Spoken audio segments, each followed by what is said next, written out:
Uh, Grand cosmic ambitions collide head-on. All right, let's unpack this.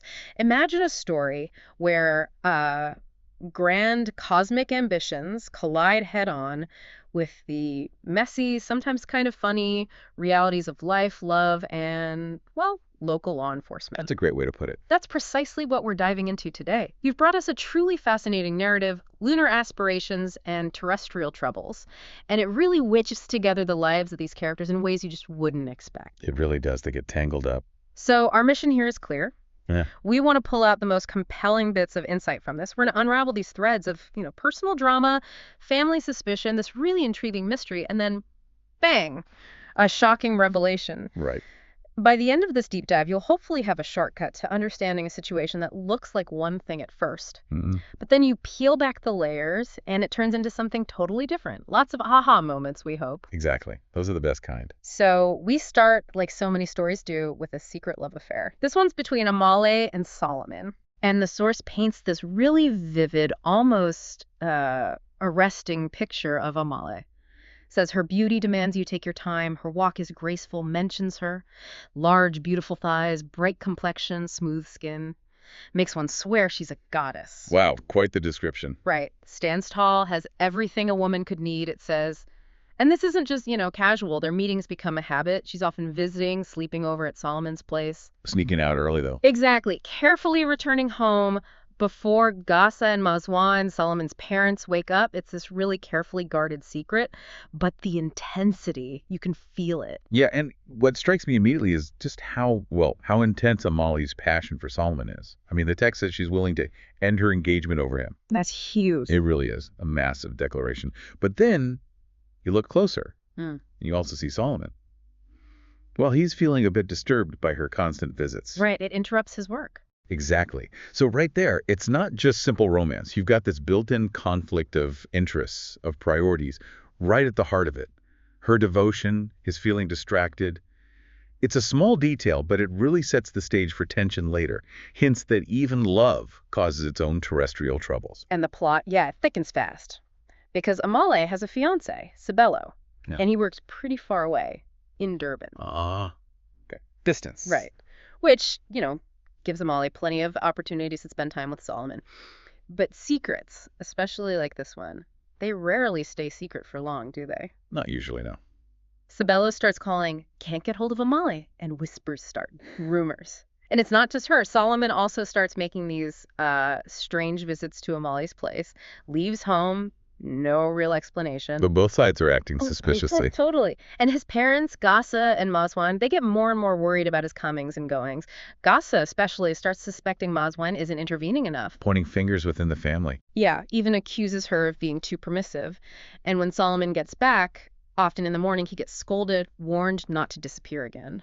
Sharp warnings. Well, this whole setup just begs the question about secrets, doesn't it? I mean, how long can something this big stay hidden? Especially when it's not just them, but it's pulling in family dynamics, community gossip, and, a fiancé. Right. Sibello's suspicions, they grow. Amale's evasiveness, the rumors. Yeah. It leads him to decide, okay, I need to investigate this. I need to find out what's really going on. Yeah. And that, for you listening, it's like a fuse being lit, isn't it? Yeah. It's subtle, but it signals that some kind of explosion, some discovery feels, inevitable. The tension just builds from these little human moments. Okay, so while that personal drama is unfolding the love, the betrayal, something else almost completely separate but just as confusing, is brewing. We hear about the boys, Solomon's one of them, and their really strange project. The moon journey. Exactly. The narrative brings in this captivating, almost mythical idea of the boys who had gone to the moon. Now, the source hints it's probably metaphorical, right? Like a big journey or project. But that's not how everyone takes it. Not at all. The literal interpretation is what causes the immediate friction.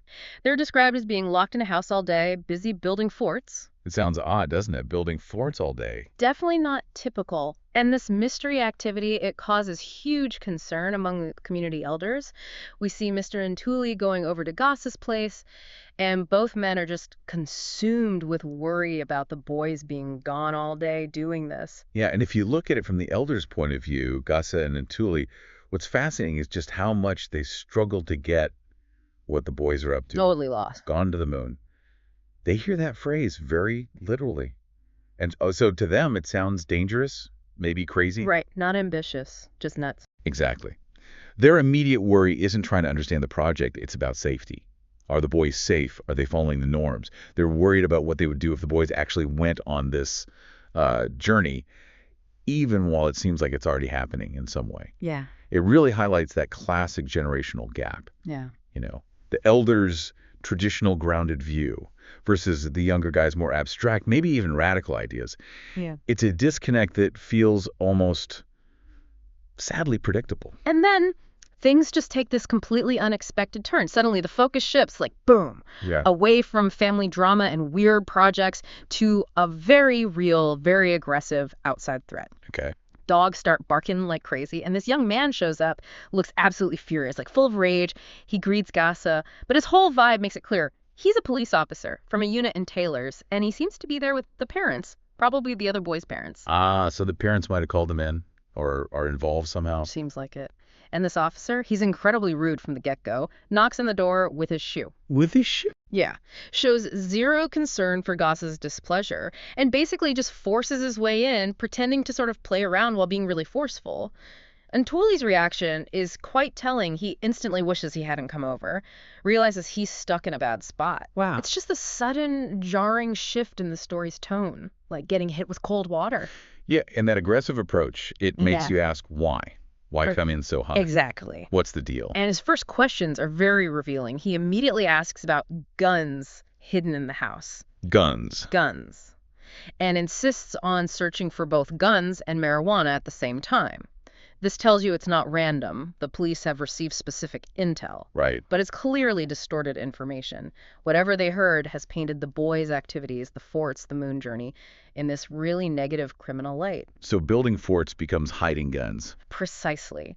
It's a really powerful example of how fast miscommunication and bad information can escalate things, turning, maybe innocent ambition into suspected crime. Solomon, understandably, he reacts angrily. He flat out denies it, tells them, "We don't make guns here. We're just making preparations for our journey." Sticking to his story. Right. The officer even asks about something reported on TV news, but Solomon says he doesn't know what stories they mean. Which just highlights this widening gap, doesn't it, between what the police think they know and what the boys are actually doing. Total disconnect. In the end, Officer Shizi finds nothing. No guns, no marijuana. He leaves, but not before warning them, basically. "I'll be back to search more thoroughly." Ominous. Yeah. And the parents, obviously shaken up by this whole thing, they immediately warn the boys, "Be careful, don't do anything reckless." Even though the search found nothing, what's really fascinating here is how that gap in understanding just persists. Yeah. Even after the raid, even as pressure builds, the elders Gasa and Ntuli, they still see this moon journey through this incredibly literal, narrow lens. Yeah. You see it so clearly when Gasa demands. They explain how they'll stay in a football stadium the size of a dining plate on the moon. The dining... I know. It perfectly captures their complete inability to grasp the abstract, maybe metaphorical nature of the project. It's almost tragic, really, how their worldview just can't stretch to fit this idea. So different from their reality. Exactly. John, one of the other boys, tries to correct them. Like, no, the area is vast land, but you can tell Gasa and Ntuli are still stuck on the literal image. It shows how hard it is to shift those deeply ingrained perspectives. And just when you think, okay, maybe the immediate threat is over, the net tightens even more. A phone call comes in Oh. from what the source calls authorities abroad. Abroad. International now. Apparently, asking about the boys' departure plans. Specifically, when will they leave and what route will they take? Wow. Okay, that escalates things. Totally. This new global angle, plus the scary police visit before, it just terrifies Ntuli. His fear ramps up and he tells the boys point blank, "Abandon this journey. It's leading you into danger." A reasonable fear, given everything. For sure. Solomon, though, despite all this pressure, tries to calm everyone down, tries to stay steady. Meanwhile, Officer Shizi, still fuming from the first visit, is convinced they are hiding something. Still suspicious. Yeah. He keeps dismissing the whole moon thing as just a small, remote place, scoffing, "How are they going to plant trees up there?" He insists they're just playing around. Reducing it to child's play again. Exactly. And the elders, just weighed down by worry, fear the boys are going to end up in jail, regretting everything. This whole part really highlights The massive misunderstanding, but also this relentless, almost Kafkaesque pressure the wives are under. Yeah, it feels that way. The international call adds this layer of global scrutiny to what started as just local curiosity or suspicion, Yeah. transforms it. But the core misunderstanding, still there. The elders, the police, they keep projecting their own limited views onto the boys' ambitions. Right. Cheesy saying they're just playing around. It shows this fundamental inability to see beyond the everyday, to grasp maybe real innovation or ambition when it looks different. It's not just about guns anymore. It's about that human resistance to ideas that challenge the norm, especially from unexpected sources like, local kids. Makes you wonder. It really does.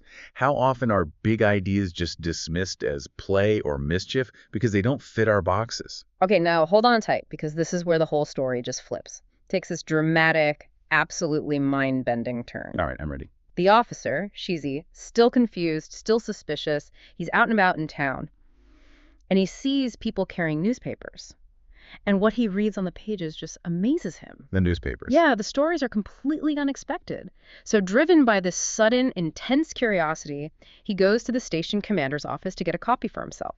And when they finally read it together, the world, just for that moment, is filled with astonishment. Okay, what does it say? The headline screams, "History in Space." And the article. It's about these very boys, the ones Shizi's been harassing. It describes them as having been sick, but still talking to a newspaper reporter about their incredible ambition to go to the moon and build a city up there. Oh my goodness, and that's the moment. That's the pivot. Completely. That newspaper headline, Yeah. it just shatters the entire lens we've been looking through, doesn't it? It completely reframes everything we and the characters thought we understood. Everything. The police, who were so sure about guns and drugs, they're stunned instantly. The journey to the moon, dismissed as a game, a cover story, childish nonsense, is suddenly revealed as this grand, publicly reported ambition, a genuine, maybe even globally significant project to build a city in space. Changes everything. It's the ultimate aha moment, right? Right. And it's such a testament to the power of accurate, authoritative information. It really makes you ask, doesn't it? How much of our understanding of anything is just shaped by the info we have access to? Yeah. And how fast can that perception flip when something new, incredible, like a newspaper report comes along? Instantly, in this case. Exactly. And the officer's immediate reaction, calling the newspaper office to verify, shows they have to process this new, staggering reality. Their whole view of this local mess has just been completely overturned by one article. So yeah, you see, we started this deep dive with a secret love affair, moved through parental worry, a baffling moon journey that confused literally everyone, a tense police raid, Right. and finally landed on this bombshell newspaper headline that just rewrote the entire script for every single character involved. What's truly fascinating here is just the sheer contrast, the simultaneity of it all. You've got these deeply terrestrial troubles, the secret romance, the local police investigation happening right alongside these huge lunar aspirations. Yes, side by side. This grand, almost impossible vision of building a city in space. The narrative just beautifully shows that clash between intimate personal lives, local suspicions rooted in, what people normally do, and these really global forward-thinking ambitions. And it all comes together. And it's all brought to a head and finally clarified by the unexpected power of public information, of the media in this case. It really challenges us, I think, to look beyond the immediate appearance of things and consider the bigger picture. This deep dive, it really leaves you with something compelling to think about, doesn't it? How often do we, maybe in our own lives, misunderstand someone's forts or dismiss their journey to the moon just because we don't have the full story or because their idea doesn't fit into our little box? That's a great question. How often does it take just one piece of information to completely flip our understanding, to reveal these hidden lunar aspirations that we first mistook for just, terrestrial troubles? What big ideas might be right under our noses getting dismissed as just messing around? Something to definitely mull over. Until next time, keep digging, keep asking, and keep deep diving into the stories that surprise and inform you.